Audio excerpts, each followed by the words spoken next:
Hello, शंभूची इथे मस्त अशी मालिश झालेली आहे, अंघोळ झालेली आहे. त्यानंतर इथे तो आजीसोबत गप्पा मारत होता आणि मग मम्मीने इथे छान त्याला न्यू ड्रेस घालून रेडी केलेलं होतं, कारण की आम्हाला शंभूला घेऊन जायचं होतं लसीकरणासाठी. सो जन्म झाल्यानंतर त्याला पहिली लस दिली गेली होती आणि त्यानंतर ही दुसरी लस आहे. पण 1.5 महिन्यानंतरची ही पहिली लस आहे आणि आत्ता त्याला 5 लसी दिल्या जाणार होत्या. सो हे ऐकून मला पण शॉक बसला होता. पण याच्यातल्या 2 लसी ज्या होत्या त्या ओरल होत्या आणि 3 ह्या इंजेक्शन होत्या. पहिल्या 2 ओरल लसी त्याने खूप छान घेतल्या, काहीच त्रास नाही दिला. बट जी थर्ड लस होती इंजेक्शनपासून सुरू होणारी, त्या लसीला त्याने खूप बोंगाटा केलेला, खूप रडला. दोन्ही म्हणजे एका हातावर दिलेली, 2 पायांवरती दिलेली त्याला.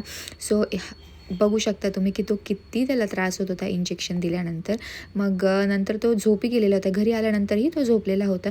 मग नंतर तो उठला, कुणकुण करायला लागला. त्यानंतर मग आम्ही त्याच्या पायावरती हे अशा थंड पाण्याच्या घड्या ठेवलेल्या होत्या, सूज येऊ नये म्हणून.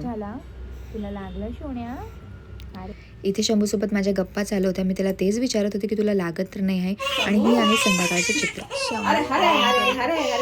शंभूला जेव्हाही दुखत होतं तेव्हा तो पाय हलवत रडत होता, जोरात रडत होता आणि त्याला आम्ही कसं बसं शांत करत होतो. एक तर त्याला फीड करून शांत करत होतो, नाही तर त्याला फिरवून शांत करत होतो. आणि हे चित्र आहे रात्रीच्या 12:30-1 वाजेचं. दुसऱ्या दिवशी मग शंभू छान असा झालेला होता, त्याला कुठलाच काहीच त्रास झालेला नव्हता.